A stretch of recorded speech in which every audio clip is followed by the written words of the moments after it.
இது கிட்டத்தட்ட 3000 அடி உயரத்தில் உள்ள ஒரு பட்டணம்.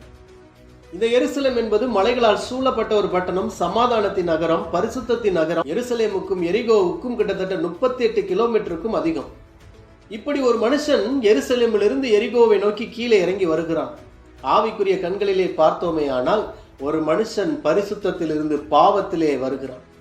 கள்ளர் கையிலே அகப்படுகிறான். கள்ளர்கள் அடித்து குற்றுயிராய் போடுகிறார்கள். இந்த சத்தத்தை கேட்டுக்கொண்டிருக்கிற சகோதரனே, சகோதரியே, ஒருவேளை அந்த மனுஷன் கள்ளர் கையிலே அகப்பட்டது போல பிசாசினிடத்திலே அகப்பட்டு அவன் வெறித்த வலையிலே மாட்டிக்கொண்டு தவித்துக் கொண்டிருக்கிறேன், ரகசிய பாவத்திலே மாட்டிக்கொண்டிருக்கிறேன், இதிலிருந்து வெளியே வர முடியவில்லை என்று நினைக்கிறாயா? இன்னைக்கே கர்த்தருடைய வார்த்தை உன்னை நோக்கி வருகிறது. எபேசு சபையே, நீ என்ன நிலைமையிலிருந்து விழுந்தாயோ என்பதை அறிந்து ஆதியில் இருந்த கிரியை நீ செய்யணும். அப்பாவின் இடத்திலே ஓடி வந்த இளையகுமாரன் போல அவரிடத்திலே வரும் பொழுது அவர் உங்களை மன்னிக்க ஆயத்தமா இருக்கிறார். உங்களை ஆசீர்வதிக்க அவர் ஆயத்தமா இருக்கிறார். அவர் மன்னிக்க உண்மையுள்ளவராக இருக்கிறார். கர்த்தர் உங்களை குறித்து